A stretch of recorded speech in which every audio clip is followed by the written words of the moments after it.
증인, 예. 제가 좀 묻겠습니다. 증인은 24년 12월 3일 당시 수도방위 사령부의 제1경비단 단장이었죠. 그렇습니다. 증인은 12월 3일 21시 48분경에 이진우 수방사령관으로부터 상황이 있는 것 같으니 수호신 TF를 소집하고 사령부로 들어오라는 전화를 받은 사실이 있습니까? 그렇습니다. 수호신 TF라는 것이 주로 어떤 임무를 수행하는 건가요? 수도 서울에서 대테러 작전을 주도하는 전력들입니다. 테러 상황이 발생되었을 때 각종 대테러 작전을 할 수 있는 다양한 전력들을 통합해서 대응하는 그러한 부대입니다.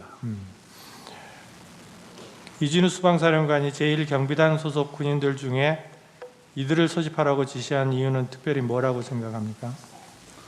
우선 저희 부대의 특성상 수도방위 사령부의 기동 예비뿐만 아니라 대테러 작전 등 다양하게 활용할 수 있는 전력입니다.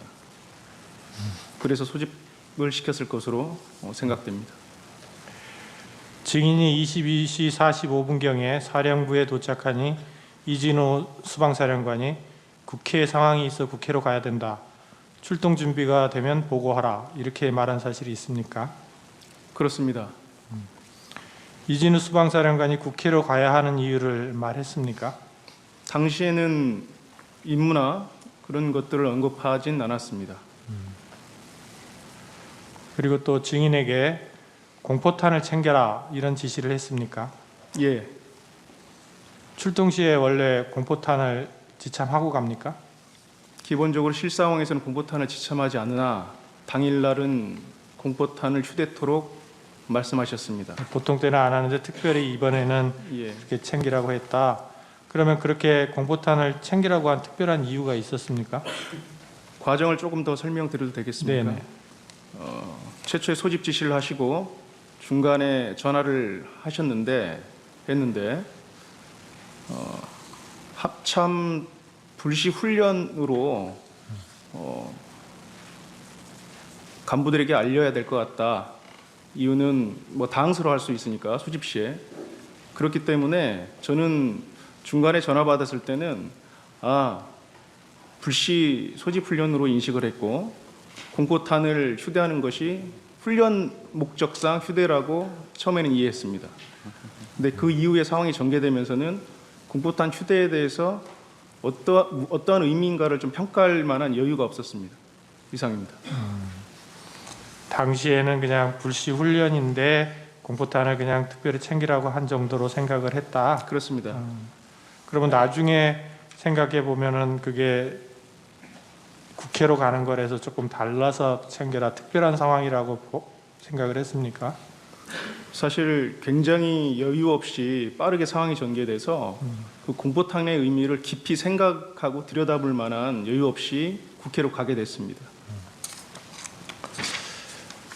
이제 11시경에 초동 조치부대의 출동 준비가 완료될 무렵에 네, 이진우 수방사령관이 증인에게 내가 먼저 국회로 출발해서 어떤 상황인지 보겠다.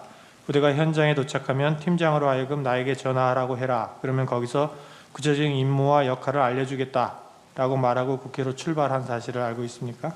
예, 그렇게 했습니다. 평소 훈련 시에도 이와 같은 정도의 지시만을 받고 출동하는 상황도 예정이 있나요? 사실 훈련이나 실제 상황 시에는 어떤 임무를 분명히 사전에 고지하고 상황을 충분히 평가해서 어떠한 상황인지 알려준 이후에 거기에 대해서 계략적인 가용 시간을 활용해서 계획한 이후에 출동하게 되는데 이번과 같이 임무가 정확하게 부여되지 않은 상태에서 갑자기 이동하는 것은 상당히 이례적인 상황입니다. 그러면 왜 그런다고 생각을 했어요? 그때 이미 그 시간은 대통령님께서 비상계엄을 선포를 했고 저희에게 출동을 준비토록 사령관이 지시했기 때문에 그리고 또 사령관께서 직접 본인이 어떠한 임무인지를 확인하고 임무를 준다고 했기 때문에 다른 생각을 깊이 해볼 수는 없었습니다. 그러면 당시에는 사령관은 뭔가 뭐 장관이든 뭐 계엄사령관이든 뭔가 지시를 받았다라는 생각은 할 수 있었겠네요. 그 지시에 따라서 움직이는 거다라는, 그 지시에 따라 받고 또 증인한테 지시를 하는 거다, 이런 정도는 인식을 했겠네요. 예, 증인이 초동 조치부대가 출동하는 것을 확인하고 다시 사무실로 복귀한 뒤에 23시 17분경에 수방사 참모장으로부터 총기와 탄약은 차량에 두고 방탄 헬멧과 방탄복을 입고 3단 진압봉을 챙기도록 하라, 이런 지시를 받았습니까? 예, 그렇습니다. 국회에 이동하게 되면 총은 놓고 내려라고 하고 그러한 복장으로 3단 진압봉도 가져가라 그랬어요. 그렇습니다. 그래서 곧바로 화상회의를 통해서 각 대대장들에게 동일한 지시를 한 사실이 있습니까? 예,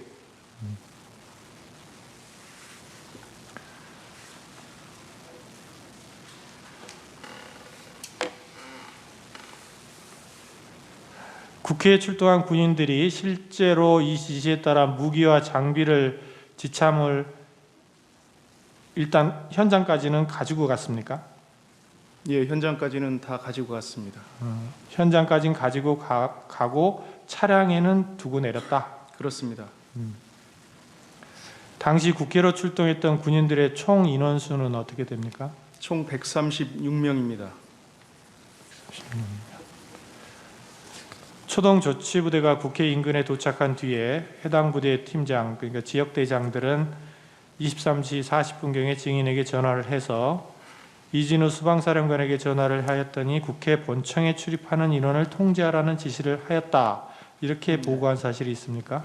예, 그렇습니다. 앞서 말씀드린 것처럼 사령관께서 먼저 가서 임무와 역할을 확인하고 초동조치부대 저희는 2개 팀이 있는데 그 초동조치부대 2개 팀을 먼저 출발시켜서 현장에 도착하면 그 팀장에게 직접 사령관께 전화를 해라라고 했습니다. 그때 임무를 팀장들이 받고 저한테 다시 백브리핑을 한 겁니다. 그리고 나서 23시 51분경에 이진우 수방사령관이 증인에게 전화로 경찰의 협조를 받아 국회 울타리 내부로 진입해라, 이렇게 지시를 했습니까? 아마 비슷한 시간대일 텐데 네. 저한테도 차후에 그러한 임무를 다시 한번 언급하시면서 경찰의 협조를 받아서 내부로 들어가라는 말씀을 하셨습니다. 그렇게 지시를 할 때 그 지시가 대통령이나 국방부 장관의 지시에 따른 것이다, 이런 말을 들은 사실은 없습니까? 그런 말은 들은 적은 없고 저희 사령관 특성이 어떤 상부의 지시들을 그대로 전파하거나 전달하는 형태의 임무를 언급은 잘 하지 않습니다. 본인의 해석으로 해석한 이후에 본인의 언어로 지시를 하기 때문에 그 당시에도 대부분 그랬습니다. 그러면 증인은 이진우 수방사령관이 국회 울타리 내부로 들어가서 국회 본청에 출입하는 인원을 통제하라, 이렇게 한 지시를 어떻게 이해를 했습니까? 출입을 통제하라고 했는데 여기에서 통제라는 개념이 군에서 어떻게 이해하는 것이 좀 중요할 것 같습니다. 통제라고 하는 것은 군사 행동을 통해서 어떤 물리적 영향력을 행사하는 겁니다. 그래서 이 통제라는 임무를 주고 난 이후에는 이 통제에 대한 개념을 정확하게 후속 임무가 있어야 됩니다.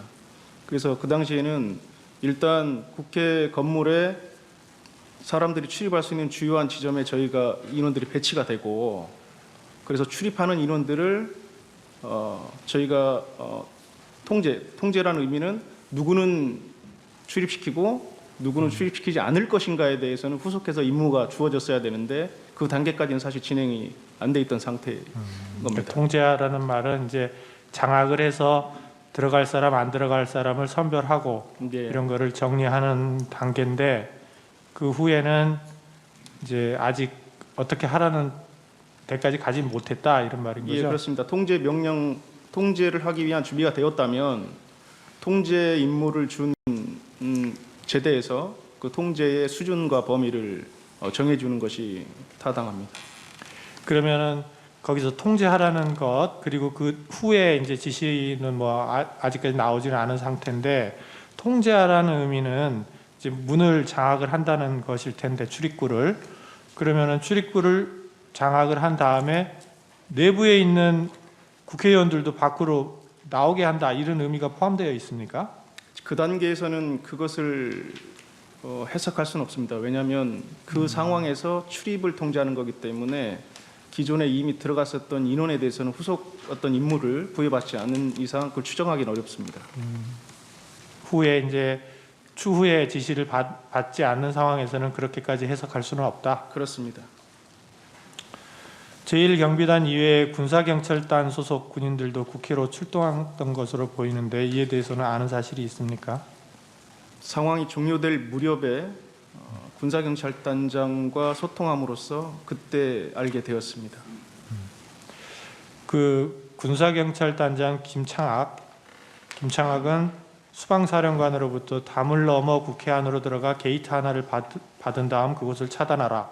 통제를 따르지 않는 사람이 있다면 체포해서 밖으로 내보내라. 이런 지시를 받은 것으로 보이는데 증인은 그렇게는 지시받지 않았습니까? 예, 그러한 체포라는 용어를 활용하면서 저한테 부여된 임무는 없었습니다. 통제를 안 따르는 사람은 뭐 내보내라라든지 뭐 조치를 취해라라든지 뭐 이런 구체적인 내용은 없었습니까? 없었습니다. 그 단계에서는 없었습니다. 또 그 수방사령관이 증인에게 국회에 들어가서 양재영 협력관을 만나면 된다 이렇게 말한 사실이 있습니까? 있습니다. 그 양재영 협력관도 군인인가요? 예, 그렇습니다. 계급이나 직급은 현역 어떻게? 준장으로 알고 있습니다. 준장? 준장입니다. 별 하나? 예, 그렇습니다. 직급은요? 국회 협력관으로 알고 있고 국회 파견 나가 있는 그렇습니다. 그 수방사령관이 협력관을 만나라고 한 이유는 무엇이라고 생각합니까? 그 이유는 저희가 국회를 상황 발생 시에 어떤 그 군사 작전을 해야 되는데 사실 국회라는 시설의 특성상 저희가 내부를 들어가서 확인하거나 훈련할 수 있는 여건은 없었습니다. 그렇기 때문에 그 당시에는 국회를 알고 있는 국회 협력관의 도움을 받아서 우리에게 부여된 임무를 잘 수행할 수 있도록 해라라고 이해를 했습니다. 증인은 00시 31분경부터 01시 사이에 수방사령관으로부터 국회 본청 내부로 진입해서 국회의원들을 외부로 끌어내라는 지시를 받은 사실이 있습니까? 00시 한 45분 어간인데 그렇게 임무를 부여받았고 여러 가지 과정을 통해서 그 임무는 변경되었습니다. 시간을 주시면 좀 더 자세히 설명드리겠습니다. 그러니까 정확하게 워딩이 본청 안으로 들어가라. 국회의원을 끌어내라. 이렇게 했단 말입니까? 그렇습니다. 내부로 들어가서 의원들을 끌어내라. 그거는 증인의 해석이 들어가 있는 게 아니고 하여튼 수방사령관의 지시사항인 거죠? 예, 그렇습니다.